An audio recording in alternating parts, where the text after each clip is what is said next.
خواتي وخواتاتي مساء عليكم اهلا وسهلا بونسوار عليكم جيسبر راكم ملاح هزوا الفلاون جيسبر que tout le monde va bien j'espère que vous vous sentez bien.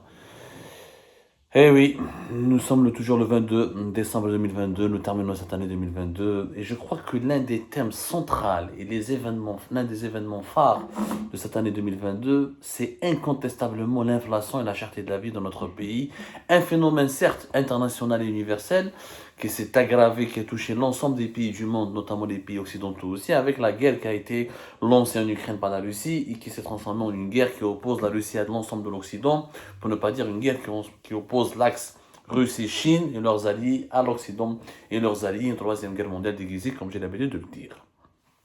La cherté de la vie, il y a des explications et des justifications qui sont liées à un contexte international. Sauf qu'il y a des raisons et des objectifs et techniques et des problèmes techniques qui sont liés au contexte interne en Algérie. اليوم هنحكيلكم على un problème qui est lié directement à l'agriculture algérienne dont personne ne veut parler parce qu'en Algérie malheureusement nous avons le don et l'incroyable nous avons le don et l'incroyable capacité de comment dirais-je, de faire porter le chapeau toujours au contexte externe et on oublie de parler du contexte interne. Alors, je vais faire un شوفوا les derniers chiffres de l'inflation en Algérie dans les produits alimentaires. Le prix des fruits et des légumes augmente pratiquement chaque mois de 10 à 15%. Que je vois entre septembre et août, entre septembre et octobre 2022, et si on compare en une année, entre 2021 et 2022, on remarque un rythme d'augmentation de 15, 20, 30, 40% même pour certains légumes. Regardons par exemple un cas concret. Regardons les oignons. Les oignons par exemple, entre octobre et septembre 2022, ils ont augmenté de 8%. Regardons la tomate. Ça a augmenté, les prix de la tomate ont augmenté de plus de presque 23% en un mois. Nerdo, par exemple, les haricots verts, leurs prix ont augmenté de 23%. Nerdo, par exemple, le piment, l'aubergine, les aubergines, leurs prix ont augmenté de plus de 27%. Le piment de plus de 12%. La poire de 20%. Yani, c'est vraiment effrayant. Ces augmentations ne peuvent pas s'expliquer par un contexte international. Parce que c'est des fruits et des légumes qui sont déjà produits localement, pour la majorité. Et même si nous devons importer des fruits et des légumes depuis l'étranger, ce n'est pas normal que ça augmente de 15 à 20% en un seul mois. Mais la crise en Ukraine ne peut pas expliquer à elle seule une augmentation si phénoménale. Les de 10, de 5, de 3, de 4, de 5%, ça entre 15 et 20%, et c'est qu'il y a quelque chose derrière. Ce n'est pas normal. D'autant plus, nous n'importons pas beaucoup de légumes et de fruits. Nous les produisons. Nous importons d'autres produits agricoles, les céréales, ou les produits, les semences pour l'agriculture, etc. Mais la facture alimentaire de l'Algérie, c'est essentiellement des produits céréaliers et d'autres produits alimentaires qui mettent les viandes, etc. Comment on explique cette cherté de la vie excessive des fruits et des légumes en Algérie? Et je mets à l'agriculture algérienne, il y a un gros problème qui a commencé depuis 2021 et qui s'est aggravé à cause de la mauvaise gestion de ce secteur. La problématique des engrais. Elle est belle comme l'agriculture, le rendement d'une exploitation agricole, la capacité ou le niveau de la production agricole d'un pays dépend de l'utilisation des fertilisants et des engrais. En Algérie, comme partout ailleurs, l'agriculteur doit utiliser des fertilisants, ce qu'on appelle les engrais, pour à chaque fois essayer d'augmenter le niveau de production de son exploitation. Un peu comme je dis les engrais d'Oka, les 15 millions la tonne. 15 millions la tonne, yajma'a.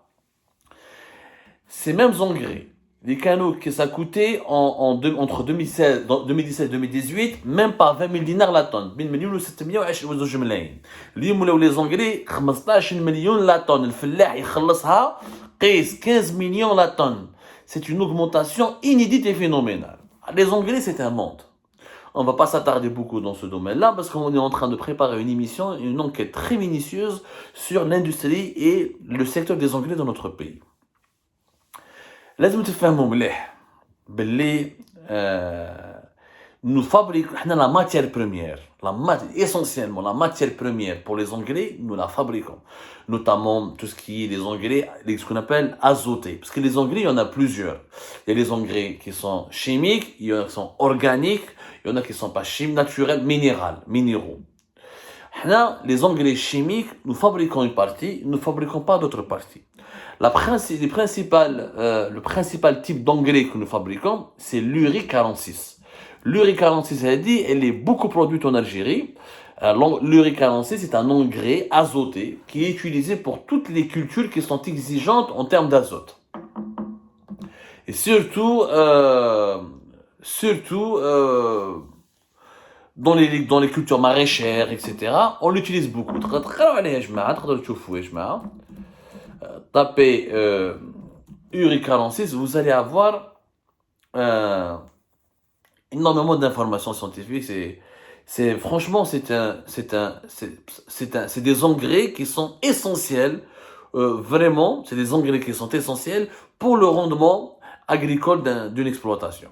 Nous avons l'Uri 46 parce que nous avons du gaz naturel en Algérie, ou nous avons le gaz, ou grâce au gaz et à la puissance du gaz et la puissance gazière de notre pays, nous avons 3 sociétés qui sont qui fabriquent les engrais.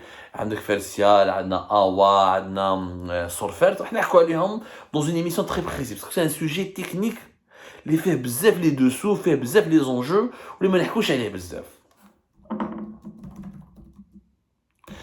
Donc les engrais هادو يا جماعه هذا l'Algérie, le marché algérien, importé auparavant, l'équivalent de 350 000 d'engrais, tout type d'engrais, mais essentiellement de l'Uri 46 qui est consommé par l'Algérie. L'Algérie produit à peu près 1,8 million de tonnes d'engrais. Et nous avons besoin aussi de 150 000 acides sulfuriques. C'est un composant qui est essentiel aussi pour la fabrication des engrais. Bon, عندنا une production grâce au gaz ou grâce à 3 unités industrielles اللي هما قلت لكم Fertial, Sorfert et Awa, 3 sociétés. واحدة elle est une filiale تبع الأسمدة groupe Sonatrach mais elle est gérée par les Espagnols اللي كان داخل فيها علي حداد. واحدة c'est un partenariat algéro-oumani Sultanat d'Oman داخل فيها un groupe privé oumani Awa. واحدة Sorfert avec le groupe Orascom, le groupe égyptien de la famille Sawiris. Auparavant, comme l'Algérie donc importait aussi des engrais, comme elle ne peut pas produire tous les engrais parce que ça nécessite une technologie, ça nécessite une certaine maîtrise scientifique, l'Uri 46 comme il est produit en Algérie, donc qu'est-ce qu'on fait? L'État algérien à partir de 2021 a décidé d'interdire l'importation de l'Uri 46. Ok, c'est un engrais que nous maîtrisons en Algérie, c'est pas la peine de l'importer. Sauf que cette interdiction des importations a été malheureusement mal accompagnée puisque donc tous les revendeurs, tous les grossistes, tous les vendeurs spécialisés ou les commerçants dans des engrais ont été obligés donc d'acheter uniquement de la production nationale. Ce qui a augmenté les prix. Alors, mais c'est une augmentation plus ou moins acceptable. Alors, qui trouve l'usine les unités de production de l'Uri 46 en Algérie, cet engrais est vendu entre 30 000 et 40 000 dinars la tonne. Voilà. Pour le moment, c'est pas un problème. المشكل انه الفلاح كي يلحقوا ب 150 000 dinars 15 مليون. وعلاش؟ Parce que la gestion des engrais dans notre pays, elle est sujette à énormément d'autorisations. Il faut des autorisations du ministère de l'énergie, les engrais, il leur faut une escorte de la gendarmerie nationale, le coût de la logistique, il est très élevé, il faut aussi des autorisations des fois du ministère de la Défense nationale. C'est une catastrophe. Ce secteur, il est très très très mal organisé. Fait tellement d'obstacles administratifs. Je te fais comme un exemple. Par exemple, les agriculteurs algériens qui sont dans la céréaliculture, c'est-à-dire dans la production, dans la culture du blé. Il a un engrais, l'engrais monoammonium de phosphate, le MAP, qui est produit par exemple par Asmidal, on a le groupe Asmidal, filiale de Sonatrach. Pour acheter par exemple cet engrais, où je لازم une demande d'achat d'engrais qui fait tout un dossier. Il faut une copie de la carte nationale d'identité. لازم la carte agriculteur, la carte فلاح.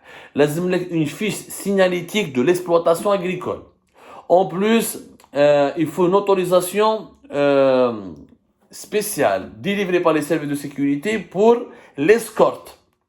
Le camion, par exemple 20 tonnes dans les engrais là, mais ne peut pas quitter une wilaya à une autre s'il n'est pas escorté dans chaque wilaya par les services de sécurité. Parce qu'on estime que les engrais font des composants chimiques qui pourraient être utilisés pour la fabrication d'explosifs. Mais comme on nous dit tout le temps que l'Algérie est un pays stable, est un pays qui est totalement sécurisé, il n'y a pas de terrorisme, on ne comprend pas toutes, encore une fois, on a du mal à comprendre toutes ces mesures très restrictives et très dures autour de la distribution et de la vente des engrais. La conséquence, donc pas d'importation, c'est bien, la production nationale elle est là, elle peut couvrir le marché national au niveau de l'urée 46, pas les autres engrais, on peut pas fabriquer tous les autres engrais, mais à cause de tous les obstacles administratifs, politiques, etc., vous êtes le coût de la logistique. À la belle comme un camion, nous avons fait notre petite enquête. Par exemple, un camion, pour louer un camion, par exemple, pour parcourir de Oran à Meshria, il faut payer 20 millions. 20 millions pour un camion d'une vingtaine de tonnes. Le camion, c'est pratiquement 30 millions. Il y a pour aller vers le sud, pratiquement 40 millions. Donc, le coût du transport, il est très, très élevé.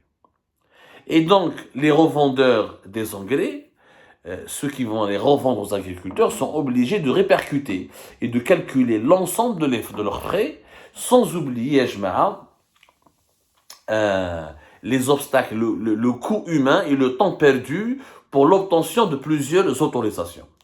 Il y a des engrais pour être livrés, qui rejoignent l'unité de production, jusqu'au centre de stockage, au niveau de l'unité de la revente. Mais je ne pas l'agriculteur, juste pour être revendu auprès des agriculteurs, des fois ça met 3 jours. Parce que les gendarmes, ils font des escortes, c'est eux qui imposent le rythme de l'escorte, ou des fois il faut attendre 3 jours, il faut que le camion dort dans une wilaya, il attend le lendemain pour qu'il y ait l'escorte, pour que l'escorte soit disponible, pour qu'elle puisse l'accompagner. Tout ce contexte, donc très difficile dans lequel évolue la commercialisation et la production des engrais dans notre pays, fait en sorte que les prix ont totalement augmenté. Quand les engrais, leurs prix augmentent, il est obligé d'augmenter. D'augmenter, c'est la vente de ces produits en gros. Et c'est pour cette raison que de chaque mois, les légumes et les fruits, leur prix augmente de 10 à 15, certains 20, d'autres 30, etc. Et les prix restent totalement instables. C'est ça la véritable raison de la cherté de la vie des produits alimentaires et des produits agricoles dans notre pays. Ça n'a rien à voir avec l'Ukraine. Nous avons du gaz. Et nous avons la capacité de devenir un pays producteur d'engrais. Les engrais ont besoin de gaz et de phosphate. C'est les deux matières principales pour cette industrie. Mais bon, qu'il y ait des grands projets dans le secteur en Algérie, qu'il y ait des groupes privés qui veulent se lancer dans ce secteur, mais malheureusement, la gestion bureaucratique et sécuritaire, je dis bien la gestion bureaucratique et sécuritaire, le fait qu'il faut que des autorisations, passer par plusieurs ministères, beaucoup de démarches administratives, fait en sorte que les prix ne cessent d'augmenter parce que les coûts d'acheminement des engrais depuis l'usine jusqu'à l'agriculteur sont de plus en plus importants. Personne ne parle de ce problème dans notre pays. L'Ukraine, la Russie, Israël, le Maroc, etc. Alors que les problèmes sont locaux. Ce problème, s'il était mieux géré par le gouvernement algérien, comment ? C'est simple. D'abord, il faut faciliter la vie aux agriculteurs. Il y a des agriculteurs qui n'ont pas la case fellah. Donc ils ne peuvent pas acheter les engrais. Il y a le marché noir. Ou là, واحد عنده la carte فلاح يشري une grosse quantité, يخلصها بقرة وبنتها pour les donner à un autre فلاح qui n'est pas la carte فلاح. La carte فلاح, c'est très compliqué de l'obtenir. C'est un autre problème. نحكوا عليه. هذه الحكاية تاع la carte فلاح, elle a aggravé la cherté des produits agricoles dans notre pays. C'est débureaucratiser ce secteur. Réduire la chape sécuritaire, يا جماعة. On n'a pas de problème de terrorisme dans notre pays. Là, le pays il est stable, nous avons vécu le terrorisme. كيف انت un camion تاع les Anglais يقعد 3 jours باش يحق d'une partie à une autre partie du territoire national. Ce n'est pas normal. Et tant que ce problème persiste, c'est bien d'interdire les importations. Bon, c'est bien. Et bien sûr, il y a certains engrais, on n'a pas pu interdire leurs importations parce qu'ils ne sont pas fabriqués en Algérie. Parce que mettre les autorisations nécessaires pour les importer, les commercialiser en Algérie, ça va te coûter hyper cher et les coûts augmentent. Plus il y a des interdits, plus il y a des autorisations, plus il y a des démarches administratives, plus le coût de la commercialisation de ces engrais est élevé. Si le coût est élevé, plus l'agriculteur supporte une charge très élevée, il doit donc financer cette charge en augmentant les prix des fruits et des légumes. C'est pour ça qu'à la fin, nous avons des fruits et des légumes dont les prix ne cessent d'augmenter. هذه الحقيقة يا جماعة واش صاير في المارشي الجزائري. ما كاين إسرائيل، ما كاين مروك، ما كاين les complots, ما كاين la spéculation, ما كاين. Il y a une mauvaise gestion de la problématique des engrais dans notre pays.